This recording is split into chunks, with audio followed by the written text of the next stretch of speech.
Hello friend, आपका बहुत बहुत स्वागत है झाम बाबा AIT चैनल में। जैसा कि अब हम आपको बाय क्वेश्चन और उसके ऑप्शन के अकॉर्डिंग क्लियर करके सभी चारों ऑप्शनों का डिटेल देकर विधिवत रूप से पढ़ाएंगे। जैसा कि इसके पहले हमने जो वीडियो अपलोड किया था उसमें हम बाय टॉपिक यूज करते थे, लेकिन यहाँ पर हम अब आपको आने वाली आगामी परीक्षाओं के अकॉर्डिंग सारी चीज़ें क्लियर करेंगे। यह भी आपके उसी सब्जेक्ट और उसी तरीके से सिलेबस से जुड़ा हुआ है। स्टार्ट करते हैं। पहला क्वेश्चन जैसा कि है, कौन सा विटामिन स्वप्न को याद रखने में मदद करता है। जी हाँ, है तो रोचक, लेकिन इसके साथ साथ यह क्वेश्चन आपके आगामी एग्जाम में आ चुके हैं और आने की भी संभावना है। तो यहाँ पर देखेंगे vitamin D, vitamin A, vitamin B6 और विटामिन C।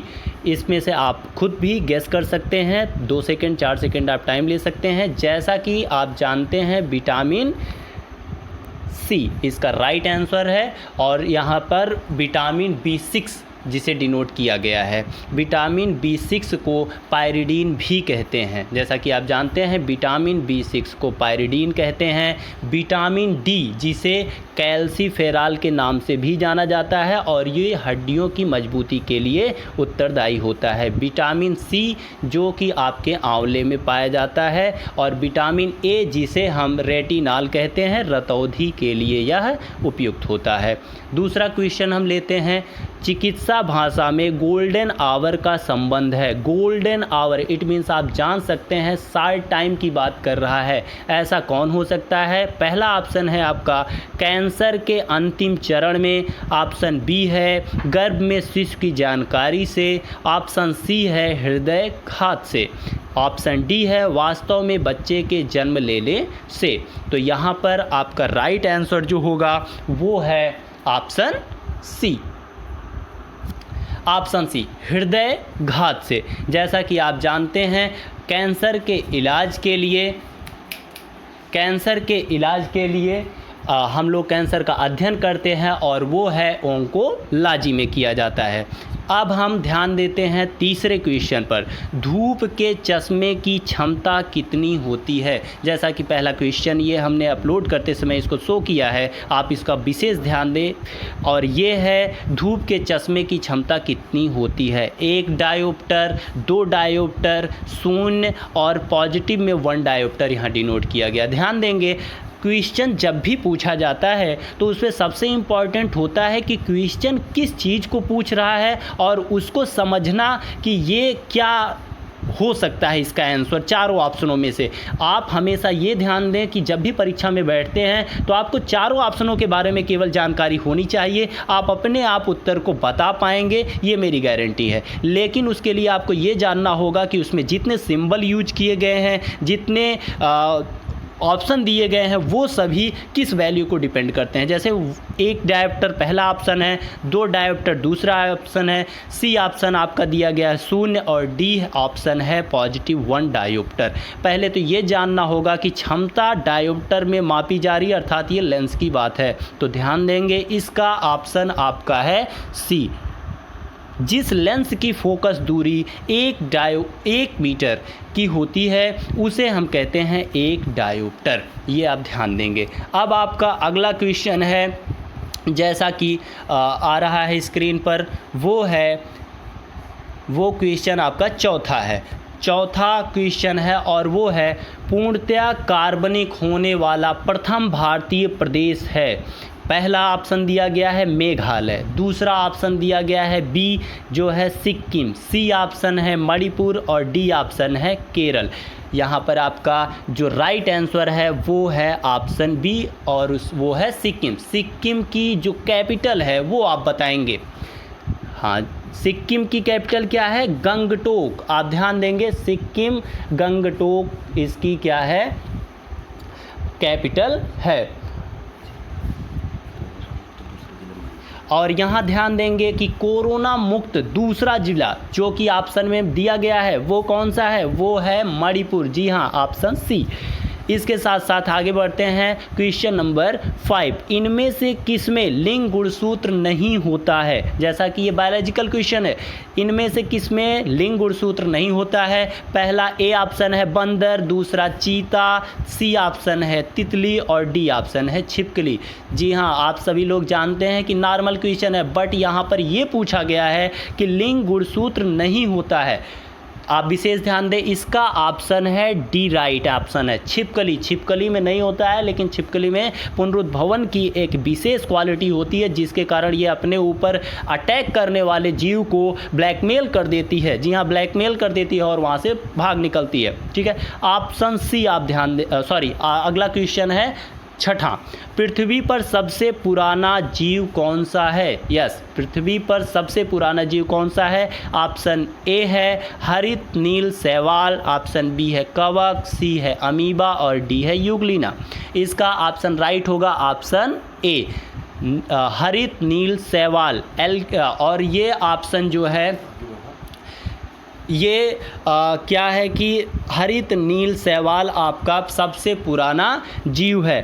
ध्यान देंगे, इस समय गंजेपन की विशेष बीमारी सभी लोगों को लग रही है, जो कि ऑप्शन बी कवक के कारण होती है। यूग्लिना को कनेक्टिंग लिंक बोला जाता है। और आप ये ध्यान देंगे, अमीबा जो है ये प्रथम एक कोशिकीय जीव है। तो पृथ्वी पर सबसे पुराना जीव कौन सा है, ऑप्शन ए है। ठीक है, इसके बाद अगले क्वेश्चन की तरफ बढ़ते हैं और अगला क्वेश्चन आपका है 7वां, एक मनुष्य दुर्घटनाग्रस्त हो जाता है और रक्तदान ट्रांसफ्यूजन की आवश्यकता होती है, तो बिना परीक्षण के कौन सा रक्त समूह दिया जा सकता है। बिना परीक्षण के, जी हाँ, जैसे अटेंडम कंडीशन में आपको रक्त की जांच करने का भी समय नहीं है, तो कौन सा रक्त दिया जा सकता है। इसके लिए ऑप्शन है option A O positive, option B O negative, option C A B positive and option D A B negative. Now we important question, option B is the right answer.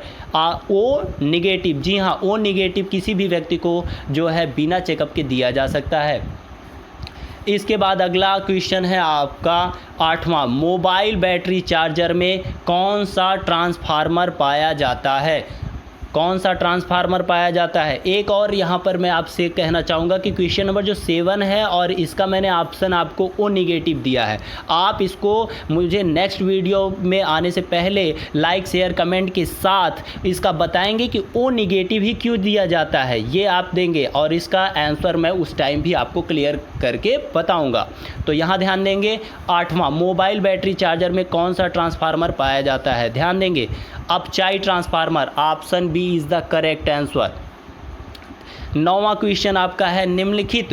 एक और बात यहाँ पर कि ये अपचाई और उच्चाई ट्रांसफार्मर, जैसे मैंने इसके पहले बताया कि आप ये ध्यान देंगे कि क्वेश्चन में क्या पूछ रहा है, तो इसके लिए जानना होगा। ट्रांसफार्मर तो आया, लेकिन अपचाई उच्चाई से आप कैसे कंफ्यूज हो सकते हैं। उच्चाई मीन्स होता है स्टेप अप, जो बढ़ाता है। स्टेप डाउन मतलब जो एसी करंट की कंडीशन में घटाता है। और ट्रांसफार्मर का ये क्वेश्चन बहुत पूछा जाता है कि ट्रांसफार्मर किस में यूज किया जाता है, एसी में यूज किया जाता है कि डीसी में यूज किया जाता है। विशेष ध्यान देंगे, transformer only use in AC current, alternating current.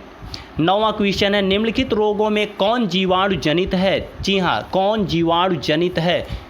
जीवाणु जनित में पहला ऑप्शन दिया गया है खिलाड़ी 5 और बी ऑप्शन है यक्ष्मा और सी ऑप्शन है दाद और डी ऑप्शन है थ्रस। तो यहाँ पर ऑप्शन आपका है option B is the right answer. आप इसमें सारे और ऑप्शन को जानते हैं। तो यहाँ पर अगला क्वेश्चन हम ध्यान देते हैं, कौन सा है, क्वेश्चन नंबर 10 की ये सीरीज़ है। और जैसा कि आप जानते हैं कि यहाँ पर 10 है, घात करो और छिप जाओ। जी हाँ, घात करो और छिप जाओ नाम से विख्यात विषाणु है। विषाणु मीन्स वायरस है। आप ये ध्यान देंगे कि इस समय सबसे ज़्यादा लॉकडाउन में कौन सा वायरस है जो आपको प्रॉब्लम क्रिएट करवा रहा है, आपको अपने घर से नहीं निकलने दे रहा है। ये आज का नहीं है, ये बहुत पुराना, अर्थात ये कई एग्ज़ाम में पूछा जा चुका है, लेकिन आज इसे हम सभी लोग जानते हैं। और ध्यान देंगे वो कौन सा ऑप्शन में है, उसके देखेंगे। ए ऑप्शन में है RSV वायरस, दूसरा है बी है डाबर विषाणु, सी है HIV विषाणु और इनमें से कोई नहीं। जैसा कि मैंने कहा इसी ऑप्शन में से है तो इनमें से कोई नहीं का तो कोई मतलब ही नहीं बनता है। तीनों ऑप्शन पर आप ध्यान देंगे। घात करो और छिप जाओ। नए एग्ज़ाम जितने भी आने वाले हैं उसमें आप जानते हैं कोरोना वायरस से आने वाले क्वेश्चंस की भरमार हो सकती है, लेकिन यहाँ पर आप ध्यान देंगे कि एक नया नाम उसका जो है, और ये BEO के एग्ज़ाम में और PCS एग्ज़ाम में इन सारे क्वेश्चनों में ये पहले ही आ चुका है, लेकिन अब कोरोना ज़्यादा उभर के आ गया इसलिए ये नॉर्मल अन्य एग्ज़ामों NTPC वगैरह में, रेलवे में जैसे जो भी स्टूडेंट हैं, UPP अगर है जो भी है, सब में ये पूछे जाने वाले क्वेश्चंस है। ध्यान देंगे इसका ऑप्शन ए राइट है। मैं डायरेक्ट बता दे रहा हूं आपको कि RSV विषाणु। ध्यान देंगे कि क्वेश्चन 4 ऑप्शन पर डिपेंड करता है, लेकिन अगर चारों ऑप्शन में से हम चारों के बारे में विशेष जानते हैं तो हम ये क्वेश्चन से 4 पढ़ सकते हैं। 10 मैंने दिया है, लोग सोचेंगे कि 10 दिया है इन्होंने, लेकिन 10 से अगर मैं 3 पर डिस्कस कर रहा हूँ, 2 पर डिस्कस कर रहा हूँ, क्योंकि और नॉर्मल तो आप सब जानते हैं उस पर डिस्कस करने का मतलब टाइम वेस्ट भी नहीं करना चाहिए। तो ऐसी कंडीशन में आप ये ध्यान दें कि ऑप्शन ए राइट दिया गया है। तो ऑप्शन ए RSV विषाणु, तो यहाँ पर देंगे RSV, जैसा मैंने डिस्क्रिप्शन में भी इसको लिख दिया है क्योंकि आपके लिए बहुत ही इंपॉर्टेंट है। इसको रिस्पिरेटरी सिंस्टियल वायरस कहते हैं। ये रिस्पिरेटरी सिंस्टियल वायरस जो है यही पहले जाना जाता था निमोनिया के रूप में जाना जाता था, बट इसका मेन रीज़न आपको मैंने इसमें इंक्लूड भी कर दिया है। तापमान की कमी के साथ बढ़ती सर्दी में ये प्रभावी होता है और इसका उपचार है। जैसे यहाँ एक चीज़ पूछा गया, उपचार नाम लिया गया। उपचार का मतलब होता है कि उसे पूर्ण रूप से समाप्त करने से नहीं मतलब होता है। उपचार और जो है निवारण, 2 चीज़ें होती हैं। निवारण का मतलब है कि उसे ख़त्म कैसे किया जाए, तो ये इसका बना ही नहीं है अभी तक, आप जैसा जानते भी हैं। लेकिन उपचार है इसका रिवेरिन, और तथा इसे 48 घंटे के भीतर ओसेल्टमिविर में अगर रखा जाए तो 48 घंटे, अर्थात किसी व्यक्ति को होता है तो पता ही नहीं लगता है कि उसे हुआ है कि नहीं हुआ है। इस कारण से इस पर जो है जो दवा का इफ़ेक्ट है वो बहुत ही कम हो पाता है और इलाज भी नहीं हो पाता। लेकिन आप विशेष यहाँ ध्यान देंगे कि अगर इसको 48 घंटे से पहले पता कर लिया जाए, अगर ऐसी जो भी अभी तक इलेक्ट्रॉनिक डिवाइस बनी है, मेडिकल प्रोवाइड कर रहा है, DRDO प्रोवाइड कर रहा है, नेवी प्रोवाइड कर रही है, अगर वो जल्द से जल्द इसको पहचानने में वर्कआउट कर दे तो इसका इलाज बहुत आसानी से हो जाएगा और लॉकडाउन बहुत जल्दी ख़त्म कर सकते हैं। लेकिन दवा ना बने उससे भी ये ज़्यादा असरदार होगा। लेकिन आप यहाँ ध्यान दें, इस वायरस को RSV वायरस भी कहते हैं और ये एक नाम है जिसका घात करो और छिप जाओ। यहाँ पे मैंने इसको लिखा है, पहले इसका जो नाम था वो था सार्स कोरोना वायरस। जी हाँ, आप एक विशेष अपील है आपसे कि झाम बाबा AIT चैनल को सब्सक्राइब करें और मैं उम्मीद करता हूं कि आपको इससे अच्छे से अच्छा वीडियो प्रोवाइड करूंगा। Please like and subscribe. We must all the persons my goodwill wheeler.